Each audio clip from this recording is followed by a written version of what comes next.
How do you address BV when you're in a relationship? So let's set the scene. It's Valentine's Day and you and your boo have been going strong for 3 solid years.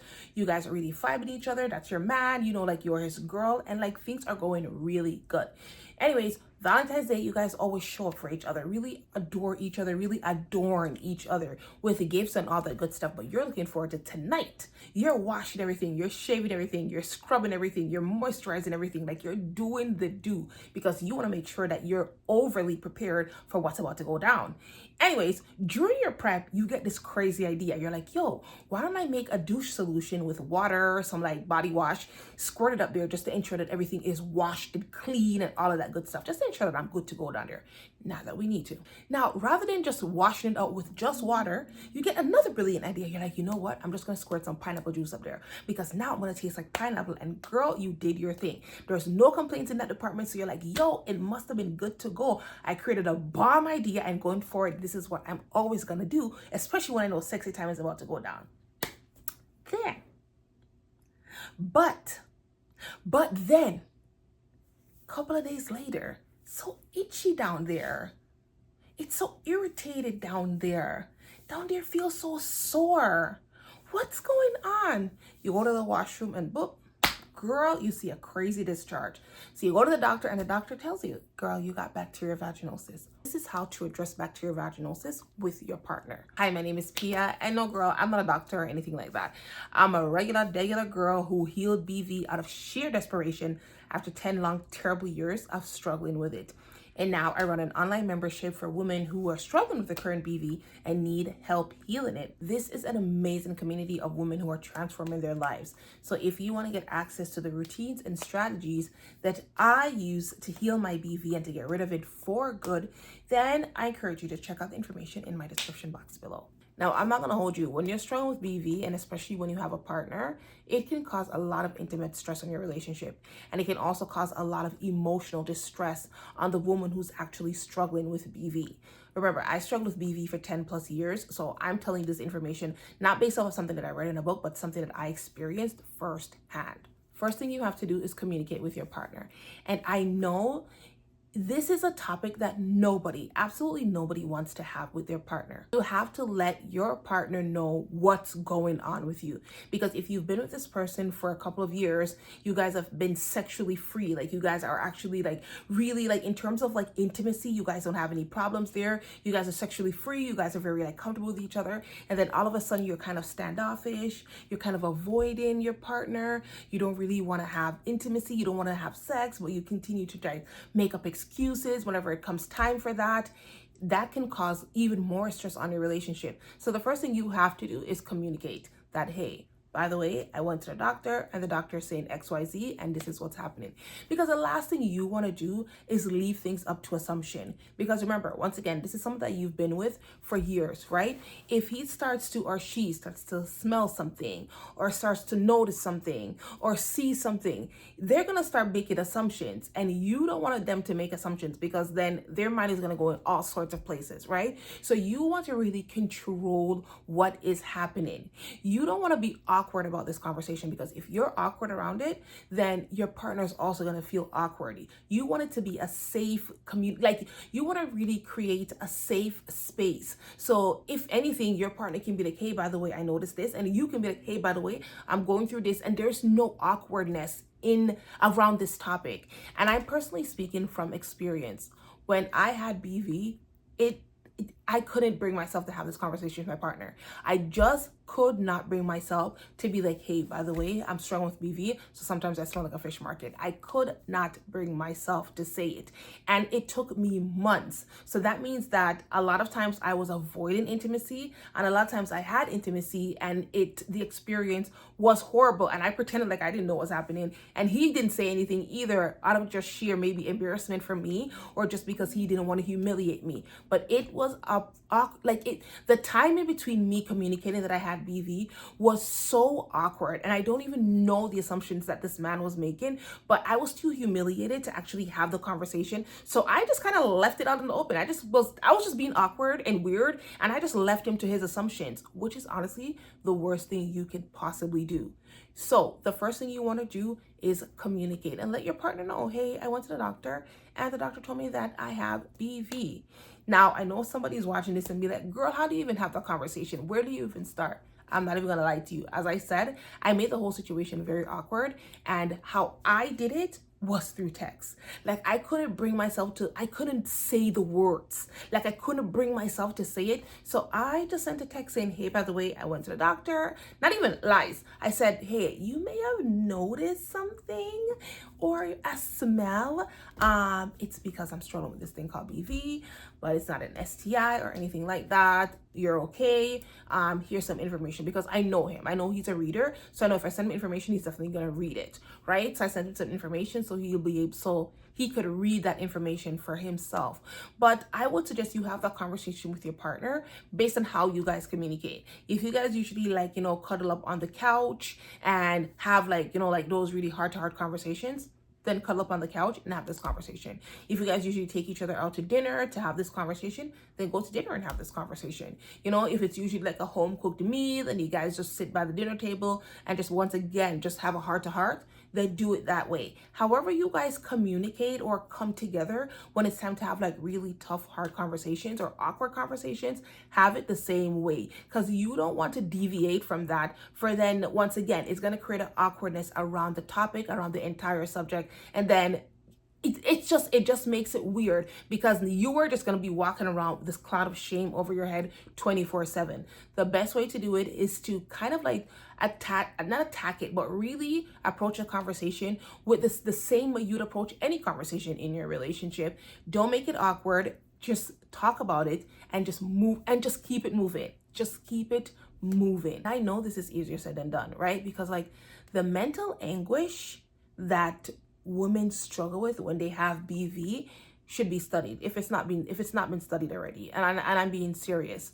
Like the mental struggle that we go through when we know that we are struggling with BV.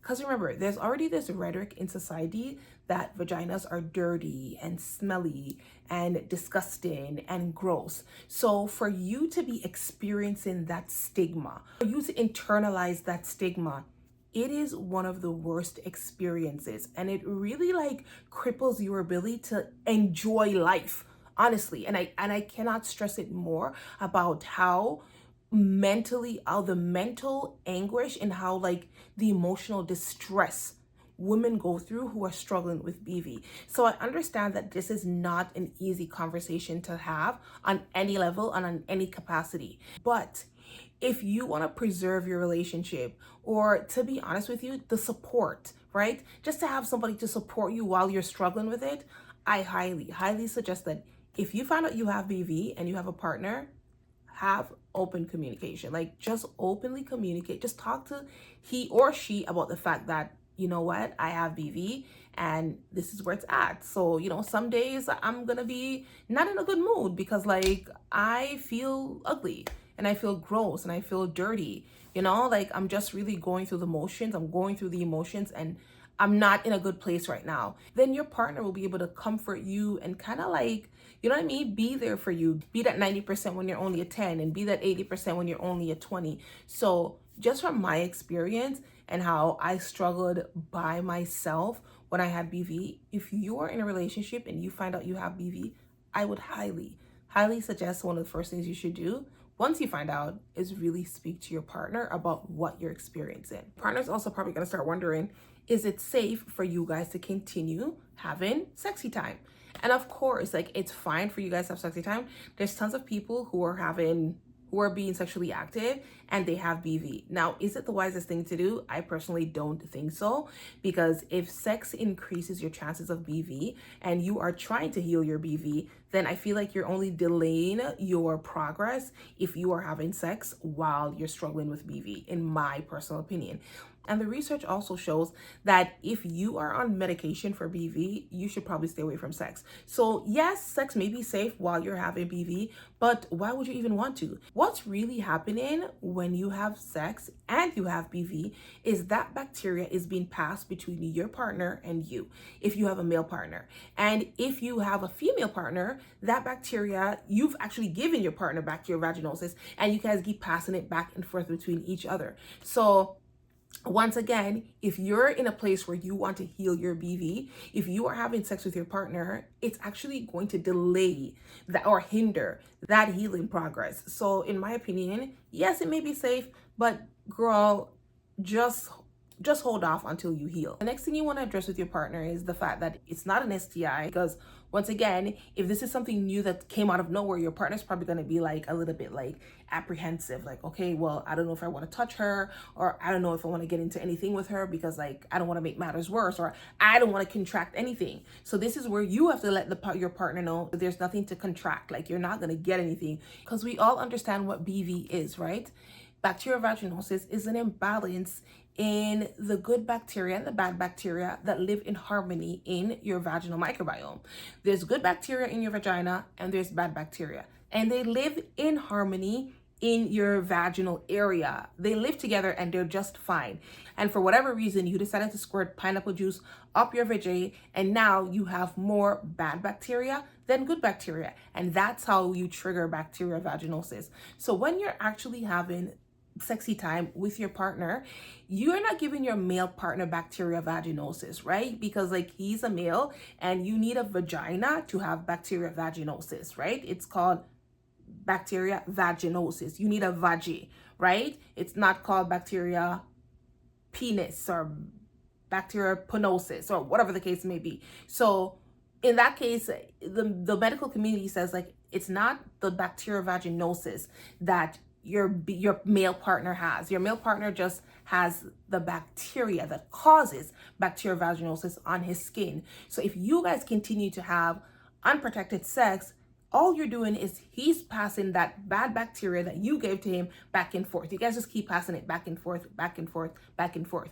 And if this is a female partner, because you guys are directly like exchanging vaginal fluids, it is bacterial vaginosis that your female partner can get bacterial vaginosis from you. And once again, you guys are just going to be passing it back and forth, back and forth, back and forth. So this is, in my opinion, if you're addressing this issue with your partner, like, hey, by the way, I have BV, and the question comes up like, is it safe to have sex? Does it even make sense? I would say right now, I'm literally trying to heal. So we may have to just really kind of like, you know, just pause on having sexy time right now, because it's not going to help me on my healing journey. And I'm telling you from experience, because that is something that I did. Like, as I said, I had to have a hard conversation with my partner, because like it did not make sense for me to continue engaging in sexual intercourse knowing that I was struggling with BV, and sex actually increases the risk of BV. Like it was counterproductive. So I had to take a stance and be like, right now we have to pause on sexy time, because sir, I'm going through a lot and I need the time to heal and to get my life together. It's a terrible conversation to have, but this also brings me to my other point. You have to have the conversation about the smell, because if you are having sexy time, girl, that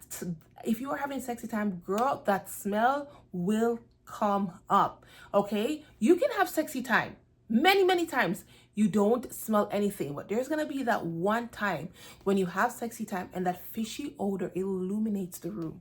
And girl, you are going to want that bed to open up, and you're gonna want to fall in between that bed, and then you're gonna want the floor to open up so the bed can fall in between the floor. That's all humiliating and embarrassing, and just that experience can literally bring you down to ground zero. It will make your self-worth diminish to negative 100. That's how terrible that experience is. So continue to have sex while you're struggling with BV is one thing, but girl, when that fishy odor starts to take over during the moment, it's one of the worst experiences ever. So this is another conversation you're gonna have with your partner to let them know that, hey, one of the things with BV is the fact that it comes with a fishy odor. So that's one of the reasons why we're gonna have to pause on sex right now, because sir, when I have sex with you, that fishy odor is illuminated. It will take over the room and it's going to smell like a fish market. And I'm sorry, but I just cannot live through that anymore.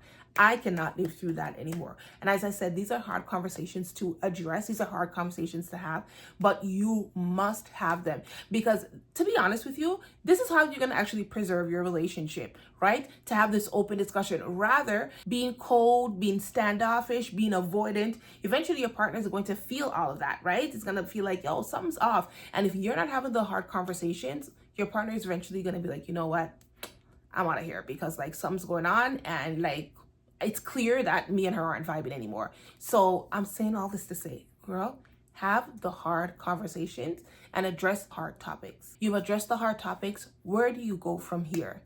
Listen, you got to get creative in your bedroom. And that's just what it comes down to. You and your partner are going to have that discussion as to be like, hey, we can't have P to V sexy time, but like how else can we satisfy each other? Like what else can I do to satisfy you, and what can you do to satisfy me? You're gonna have that hard conversation, because once again, if you plan to preserve this relationship, get creative in the bedroom. You know, P to V, great, but like if you cannot do that right now, how else can you guys please each other? And my last point is there's so many different condoms that you can buy nowadays. Like there's a condom for every single body, for every single situation. So if you and your partner are just like, you know what, we're gonna do sexy time, like we're just gonna do the and we'll figure it out as we go, then girl, get a safer condom. Go, I know Mod is one, I know Gems is one. These condoms are not made with harsh chemicals or anything like that, and I do believe that Gems is even pH balancing. So this would be a great starting point for you, because as I said, if you are having unprotected sex, you're literally passing the bacteria back and forth between each other. But if you've decided that, you know what, we're probably going to try to use a condom just to see if we can make things better, or it can prevent all of this transfer of bacteria back and forth, then check out Mod, check out Gems, just check out the different types of condoms. But girl, buying just any condoms from the drugstore, those days are over for you guys. Those days are over, because some of those condoms are made with very harsh chemicals, and because of now you've struggled with BV, it makes you extra sensitive to just about anything on the earth, like even water at this point. Not really water, but you get what I'm trying to say. Let's just recap what we spoke about. You must, if you find out you have bacterial vaginosis, you must have the open discussion with your partner. You must. If you are trying to preserve your relationship, you must have it. And I understand the mental anguish that comes with knowing that you have bacterial vaginosis and living with bacterial vaginosis, but the conversation must be had, because you don't want your partner to make any assumptions. You want to address the fact that you may smell sometimes. You want to address the fact that sometimes that, you know what I mean, with all the itchiness and the irritation and stuff going on under, sometimes you may not be in the mood to have sexy time. You want to address the fact that, you know what, we may not use condoms, or we may have to start using them now, because bacteria that causes BV, we're literally just transferring it back and forth.